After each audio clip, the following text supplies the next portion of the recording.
Halo, Assalamualaikum warahmatullahi wabarakatuh. Apa kabar semuanya? Kali ini kita belajar bahasa Indonesia kelas 7, masih dalam teks yang sama, yaitu teks deskripsi. Dalam materi memahami unsur bahasa dalam teks deskripsi. Simak terus.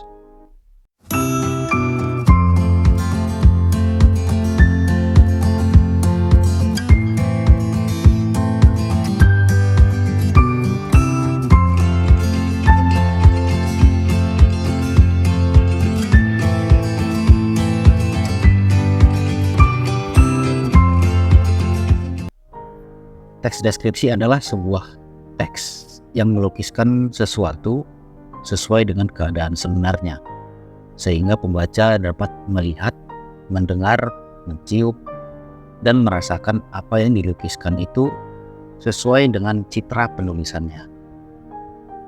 Dalam teks deskripsi, penulis berusaha menggambarkan kesan dari hasil pengamatannya terhadap suatu objek kepada pembaca. Berikut adalah ciri dan tujuan dalam teks deskripsi. Yang pertama yaitu ciri teks deskripsi. Yang pertama menggambarkan atau melukiskan suatu benda, tempat, atau suasana tertentu. Ciri yang kedua yaitu melibatkan panca indera. Apa saja panca indera kalian sudah tahu lah ya. Ada penglihatan, pendengaran, pencecap, penciuman, peraba. Nah, jadi dalam teks deskripsi itu yang dilibatkan adalah seluruh panca indera kita. Gitu. Kemudian ciri yang ketiga yaitu bertujuan agar pembaca seolah-olah dapat melihat atau merasakan sendiri objek yang dideskripsikan. Ciri yang keempat, menjelaskan ciri-ciri objek seperti warna, ukuran, bentuk, dan keadaan suatu objek secara detail atau terperinci. Jadi itu adalah ciri-ciri dalam teks deskripsi. Ya, poinnya adalah merangsang panca indera pembacanya atau pendengarnya. Begitu ya.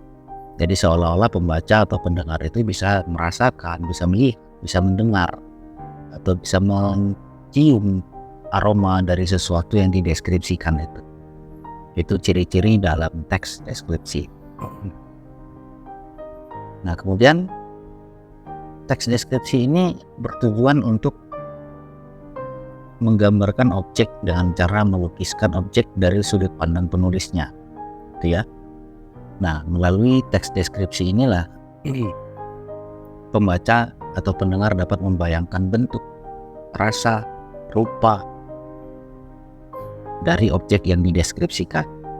Nah, objek tersebut dilukiskan secara lebih jelas menggunakan kalimat perincian, yaitu kalimat yang menyebutkan atau menguraikan suatu objek sampai ke bagian yang sekecil-kecilnya. Jadi objek itu dideskripsikan secara detail, gitu ya. Itulah kalimat perincian. Bagian-bagian apa yang ada di dalam objek itu dijelaskan semua, dari hal yang besar sampai hal yang kecil. Pokoknya dijelaskan secara rinci. Itu yang dimaksud dengan kalimat perincian. Nah, isi teks deskripsi menggambarkan suatu objek secara konkret atau nyata. Nah, apalagi ini konkret. Nah, kita lihat kata konkret dan kalimat perincian itu apa. Kata konkret adalah kata yang mudah diserap panca indera. Jadi kata ini sifatnya nyata gitu ya. Apa adanya. Misalnya buku, meja, rumah, udah, lemari, ya benda-benda yang konkret gitu. Hal-hal yang konkret itu kata konkret, seperti handphone, kipas angin, laptop, itu kan konkret ini, ya kan? Tapi kalau disebutkan amplop, nah dalam satu konteks tertentu, konteks kalimat tertentu, amplop itu bisa saja bukan sebuah benda gitu, tapi hal lain gitu yang disematkan pada kata tertentu tapi memiliki makna yang berbeda dari makna amplop itu sendiri gitu ya. Tapi dalam konteks yang lain bisa saja, ya tergantung konteks kalimatnya gitu. Kalau memang amplop itu ditunjukkan untuk ya memang bendanya amplopnya, ya berarti amplop itu kata konkret. Tapi kalau ditujukan untuk menyatakan yang lain, yang dalam kata amplop itu tersirat makna yang lain, maka amplop itu bukan data konkret. Gitu ya. Paham ya? Semoga bisa dipahami ya. Nah, untuk mencapai tujuan teks deskripsi, kita harus melukiskan bagian-bagian yang penting sedetail mungkin dengan penggunaan kalimat perincian. Nah, ini tadi, jadi sesuatu yang ada di dalam kata itu, benda itu, dirincikan secara detail.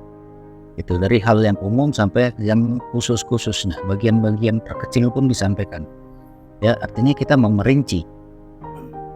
Jadi setiap bagian yang ada di dalam objek yang mau kita gambarkan itu kita rincikan satu persatu. Ya, tujuannya biar bisa pembaca atau pendengar itu bisa seolah-olah merasakan, melihat, mendengar. Kalau kita menggunakan kalimat-kalimat yang lebih rinci, ya, kata-kata khusus yang kita gunakan.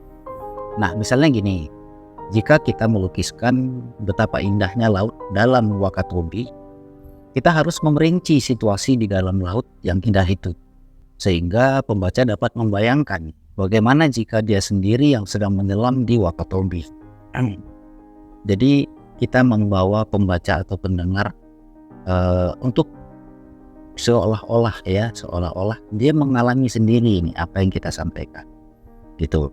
Dengan bahasa yang bagaimana ya? Dengan bahasa penyampaian kita yang lebih rinci, lebih khusus gitu. Jadi kalau kita jelaskan secara detail, tentu orang-orang lebih mudah membayangkan gitu. Ya, kalau dalam contoh ini seperti laut Wakatobi, dia seolah kalau kita jelaskan secara rinci, secara detail, dia bisa seolah-olah membayangkan bagaimana laut dalam Wakatobi ini. Ya kan, wah ada banyak terumbu karang, air yang jernih, gitu kan. Nah, banyak ikan-ikan, beraneka jenis ikan di dalamnya. Jadi seolah-olah pembaca atau pendengar itu bisa merasakan sendiri bagaimana nih bentuk Wakatobi di dalam laut Wakatobi. Nah, coba kita lihat gambar berikut nih. Ada gambar yang mendeskripsikan tentang kue balok, ya, tentang kue lah. Yang di sebelah kiri kalian di situ disebutkan hanya mengungkapkan kue itu enak. Enak ini kan umum ya, masih sangat umum. Nah, kemudian di sebelah kanan kalian, gambar di sebelah kanan kalian, dia itu dijelaskan secara rinci mengenai kue itu, mengenai kue balok itu. Di situ disebutkan kue balok ini enak sekali, teksturnya lembut saat digigit, dan isian coklatnya akan luar di mulut. Manisnya juga pas. Nah, jadi ketika orang mendengarkan ungkapannya itu, dia bisa membayangkan nih, wah teksturnya lembut, gimana lembut digigit. Manisnya juga pas, berarti dia membayangkan tidak terlalu manis, juga tidak terlalu amber. Jadi orang pasti akan lebih tertarik ketika mendengar penjelasan yang lebih rinci atau lebih detail. Orang yang pakai baju hijau itu ketika disebutkan kue itu enak, ya udah cuek aja, aku juga tahu kalau itu enak. Yang di sebelah kanan itu dia menjelaskan bagaimana enaknya kue itu, dijelaskan secara detail atau memerinci, ya, objek yang dideskripsikan. Nah, sekarang coba kita lihat kalimat perincian yang dibuat dari satu kalimat yang umum, gitu ya. Nah, di sebelah kiri kalian itu ada kalimat yang sifatnya masih umum, belum dirincikan. Nah, coba perhatikan. Kita buat kalimat perinciannya. Dalam kalimat kami berangkat pagi sekali. Ya kan, ini masih umum ini ya. Pagi sekali itu pukul berapa, suasananya bagaimana. Nah, kemudian digunakan kalimat perincian. Kota Takengon masih gelap dan sepi saat kami berangkat pagi itu. Jadi di sini dirincikan ya pada saat pagi sekali itu suasananya masih gelap, sepi, ya. Nah, kalimat yang kedua, pemandangan matahari terbit di Pantan Terong sangat cantik. Nah, lagi-lagi cantik ini kan masih umum ya, masih luas. Cantik itu perlu dirincikan lagi secara detail yang bagaimana yang dikatakan cantik. Kita lihat kalimat perinciannya. Kami dapat melihat warna langit yang jingga terkena semburat sinar matahari di balik deretan gunung-gunung yang kokoh. Nah, jadi lebih dirincikan bagaimana matahari terbitnya itu, yaitu ada ya, warna langit yang jingga terkena semburat sinar matahari. di balik deretan gunung-gunung. Jadi kalimat-kalimat ini lebih menarik perhatian pembaca dan lebih mengarah kepada panca indera manusia, gitu kan. Jadi pembaca itu seolah-olah bisa membayangkan nih warna jingga dari matahari ketika berada di balik bukit, gitu ya kan, memancarkan semburat sinar matahari, ada gunung-gunung yang kokoh. Jadi seolah-olah kita bisa membayangkan bagaimana matahari itu muncul dari balik bukit atau gunung-gunung itu dan memancarkan sinarnya di pagi hari, itu ya. Kemudian ada kalimat danau laut tawar indah sekali pada pagi hari. Kita lihat kalimat perinciannya. Danau laut tawar yang seperti berkilau diterpa sinar matahari pagi. Nah, itu ya. Jadi lebih dirincikan lagi.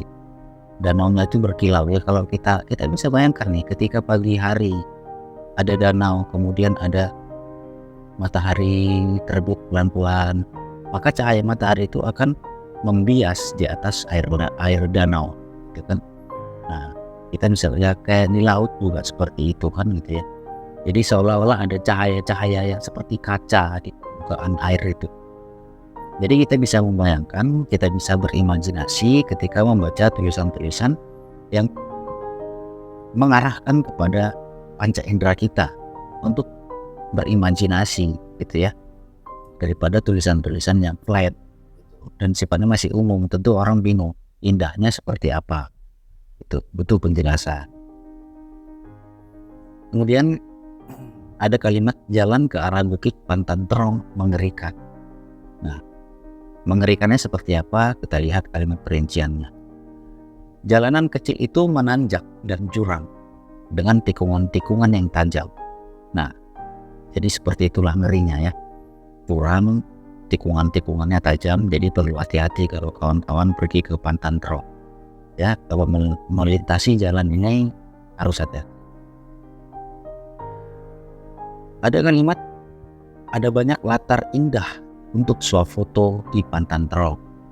Nah, latar indahnya bagaimana? Dirincikan apabila kalian bersuafoto di sana, kalian akan mendapatkan latar lembah yang mengepung kota Takengon dari kejauhan.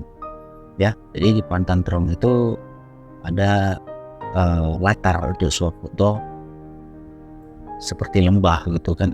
Nah, lembah itu mengepung kota Takengon dari kejauhan.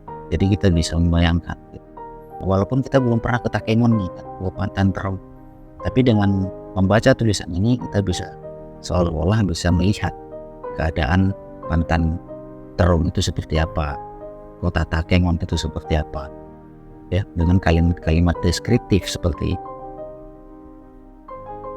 Nah, selain kata konkret dan kalimat perincian, kalian juga dapat menggunakan majas saat menggambarkan suatu objek dalam teks deskripsi.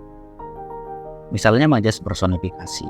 Majas personifikasi itu adalah majas yang membuat benda mati atau mengumpamakan benda mati seolah-olah hidup, gitu ya, seperti manusia.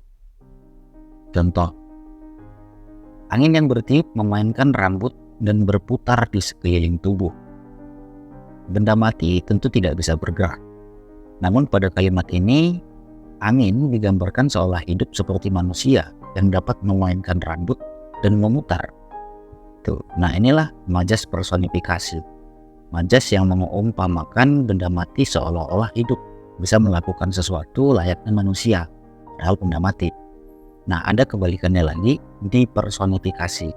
Dipersonifikasi ini kebalikan dari personifikasi, yaitu membuat benda hidup seolah-olah mati, gitu ya, kebalikannya dari personifikasi. Jadi sebenarnya kita boleh menggunakan dua majas ini dalam mendeskripsikan sesuatu, ya. Nah, coba sekarang kalian tandai kata kerja yang membuat benda mati seolah-olah hidup pada kalimat berikut. Kita lihat kalimatnya.